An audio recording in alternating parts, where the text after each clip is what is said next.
If anybody knows me, I'm a pretty emotional guy, so sorry about that. So as you heard a little bit ago, my father passed away about 2 weeks ago. And that's part of the motivation behind this sermon and my message today. First of all, I had a question. How many of you are part of the oldest generation in your family? If you're the oldest generation in your family, raise your hand. So now I ask you. Okay. How many of you are the oldest person in your family, your immediate family? And how about your extended family? You know, your brothers and sisters and relatives. All right. So my point in that is we're all going to be the oldest person in our family eventually. And I think that we have to become comfortable with our aging. Happy birthday, right? I will tell you just at the beginning that I'm not always comfortable talking about biblical truths, and I'm pretty confident in what I do for my work, because most of you know I'm a family doctor. So I speak science and medicine, and I'm comfortable in that realm. This realm, wow, not at all. So if I misspeak, or if I misrepresent something, please talk to me directly, and we can argue out, whatever I misspoke, and we'll go through that. All right. So with that disclaimer, I titled this "Perfect Love Casts Out Fear," and having watched a lot of loss in my life, just professionally, having watched my father, his decline over the last few months, certainly raised some of my own fears. Watching my mom pass 5 years ago, we're all definitely finite beings. We're not going to live forever. None of us are. And that's one of my fears. Dealing with the fact that I'm finite, right? I think this is my second fear is death my enemy as a human, as a doctor? And then, am I a good and faithful servant? So, I wanted to open with a passage from 1 John chapter 4, verse 17. And I don't have a Pew Bible, so I can't tell you what page that's on. But it starts by saying, in this way love is made complete among us, that we may have confidence on the day of judgment. Because in this world we are like him. There is no fear in love, but perfect love drives out fear. Because fear has to do with punishment. The one who fears is not made with perfect love. 17 and 18. And then also just a bit earlier in 1 John chapter 3, verse 18, it says, Dear children, let us not love with words or tongue, but with actions and in truth. This is then how we know that we belong to the truth, and how we set our hearts at rest in his presence. Whenever our hearts condemn us, for God is greater than our hearts, and he knows everything.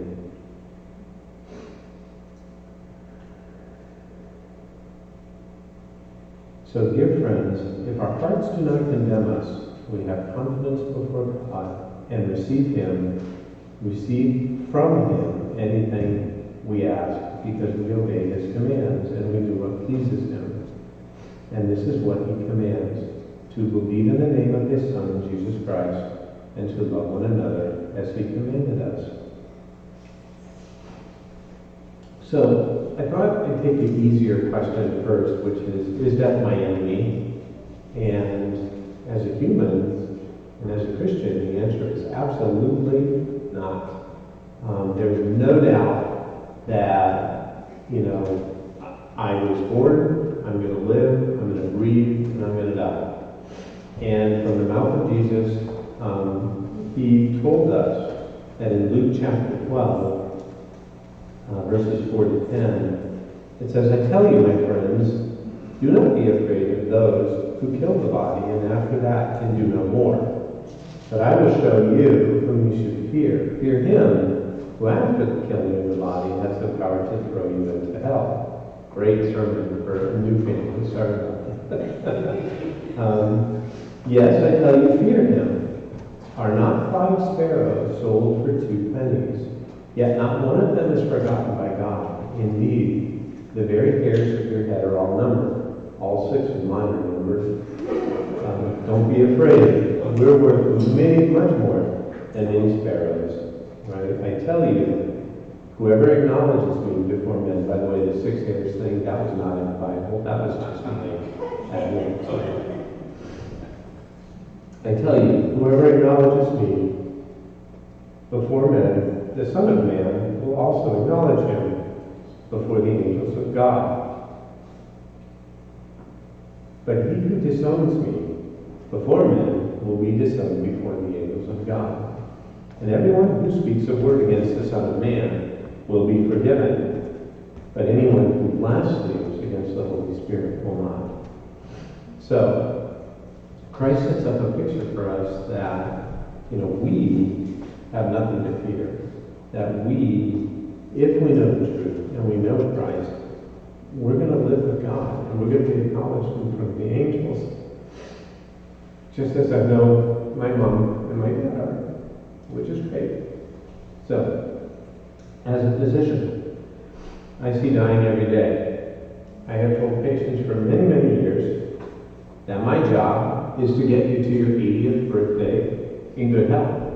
Okay, beyond that, I've done my job. Okay? I've also told patients in very difficult situations that my job is to prolong a living process. When you are sick, I'm to give you medicine and to help you and to set up an environment which allows your body to heal itself. I don't do the healing. Your body does the healing, and God with you. So prolonging the living process, it's kind of challenging to know when that process changes to that of a dying process. And, in the time of COVID, we've sort of all watched in a very upfront and in-your-face sort of way how, in spite of medical progress, a little virus has turned our lives upside down, and how difficult that is for all of us to come to grips with, whether we believe that we own, whether we want vaccines we own, all the political stuff. I don't get mixed up in that, honestly. I just look at people and say, I want to make your life better, and that's all. But there come times when I know, and families know, that we're prolonging a dying process. And that becomes our time to say, okay, we're done. And it is not our job, it's not my job, to keep people going when the inevitable is going to come. Usually when I have offered life-saving support to people for long periods of time, and I've had people on ventilators for months and months and months, and bed sores and all kinds of problems. I do it because they had a desire for that to happen. They didn't have the belief that there is a hereafter, that we are going to heaven, that we are more than our physical bodies, that we are a spiritual body as well, and that a perfect body is in here somewhere, but I don't know where it is. I hope it's 6 feet tall and has a flat hair.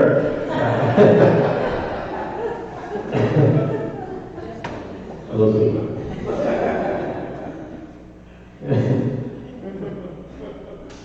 Anyway, so moving on, I think, to answer my first question, no, death is not my enemy. I look forward to a time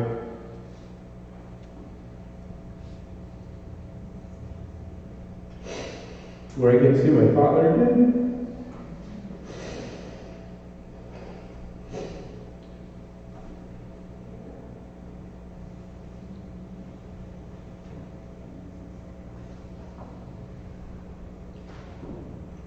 And He will hear my voice for the first time.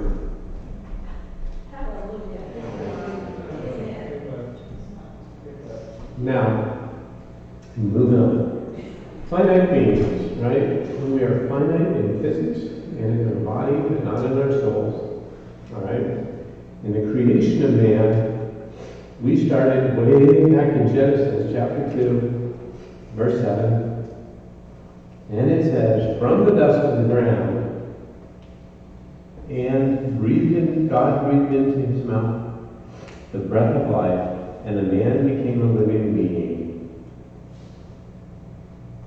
Amazing thought to think that God needed us, or wanted us, to tend the garden and to be there with him in the garden.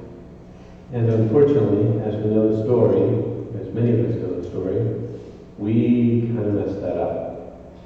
And there came the fall of man in the following chapter, in chapter 3, Genesis, verse 17. Adam said, you ate from the tree about which I commanded you. You must not eat of it. Cursed is the ground because of you. Through painful toil, you will eat of it all the days of your life. It will produce thorns and thistles for you, and you will eat of the plants of the field. By the sweat of your brow, you will eat your food until you return to the ground, since it was from it that you were taken. For dust you are, and dust you will return. You know, it would be a pretty sad thing if that was the story, right there. First 3 chapters of the Bible, and we're done. But there's a whole lot of other stuff that went on in here. And it brings us to the fact that we are redeemed, and that God has always wanted us to be with him from the very beginning of his plans. And even when we try to mess it up, he had it planned out before, so that he knew that there was going to be a redemption, and he sent his son, Jesus, to die for us. And in John chapter 6, I think this is really well written, in verses 45 through 49, Jesus said, no one can come unto me unless the Father who sent him draws him to me, and I will raise him up at the last day. It is written in the prophets in the Old Testament that it will be all taught by God. Everyone who listens to the Father and learns from him comes to me.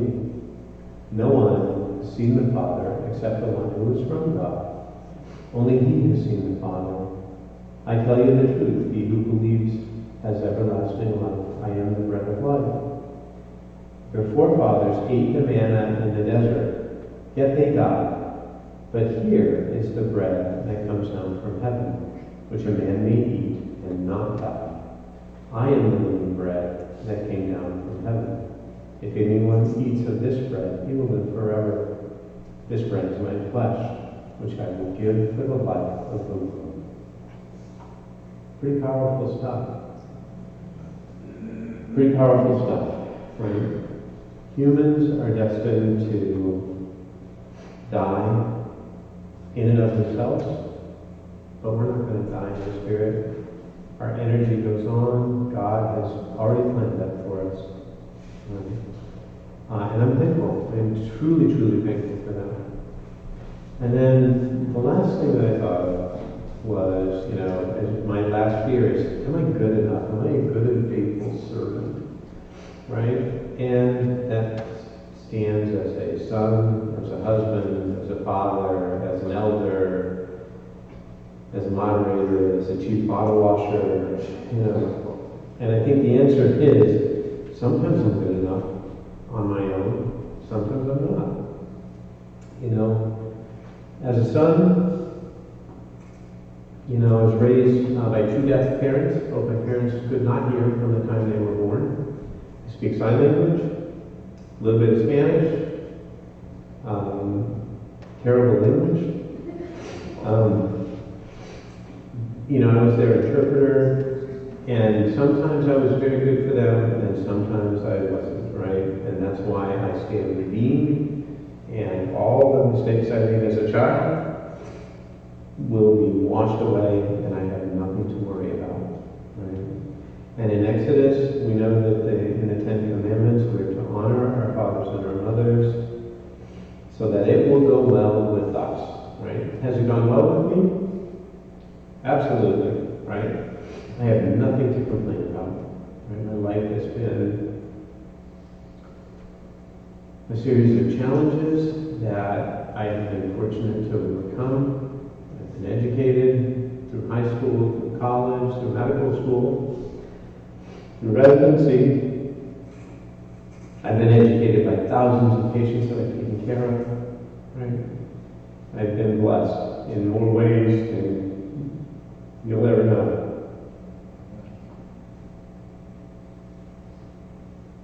Am I a decent husband? Well, I don't know. I got a long way to go for that one, really. You know, 1 Corinthians 13 has a pretty big, just bring me the box. Emily Hunter's wedding, just as an aside, there was a bet by the wedding party that I didn't get more than 6 words into my toast before I started crying. Okay, so just know that I'm well beyond that here. So, anyway. 1 Corinthians 13 has a laundry list of things that we talk about love. And often I fail in that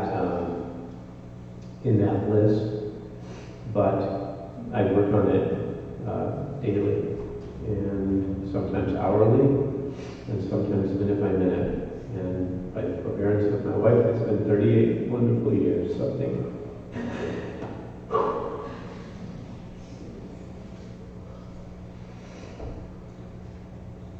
Ephesians 5:25 says, husbands, love your wives, just as Christ loved the church and gave himself up for her, to make her holy, cleansing her by washing with the water through the word, and to present her to himself as a radiant church, without stain, wrinkle, or blemish, but holy and innocent.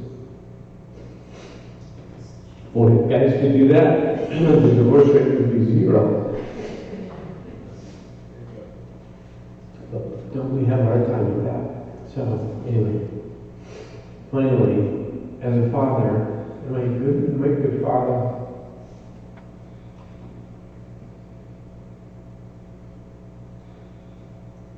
I learn daily that there were good parts of me being a father, and there were the not so good parts of me being a father. And I want my children to get the best of me, and not the worst, but they get all of me. So, and I lean on Ephesians 6 often. Ephesians 6, chapter 6, verse 4. It says, "Fathers, do not exasperate your children." Boy, am I good at that. I am so good at that. All right. Instead, bring them up in the training and instruction of the Lord. I've been okay at that, and I think that there are times that I missed out, and there are plenty of times that they know exactly where I stand, and they know exactly, what is right and what is wrong. And I'm proud of that. I'm very proud of that. So, to answer my questions, remember, we're finite beings? No. Is death my enemy? No. Am I a faithful servant? Only He can decide. Thank God for that. I know that I've tried, and I know that my love of Christ and me standing in front of you like a blubbering idiot speaks to that. So, at the center of my life are the things that I love the most: God, my wife, family, my friends, and my church family. So thank you. Even though I'm imperfect, I have nothing to fear, and you have nothing to fear, because of God's perfect love. Amen.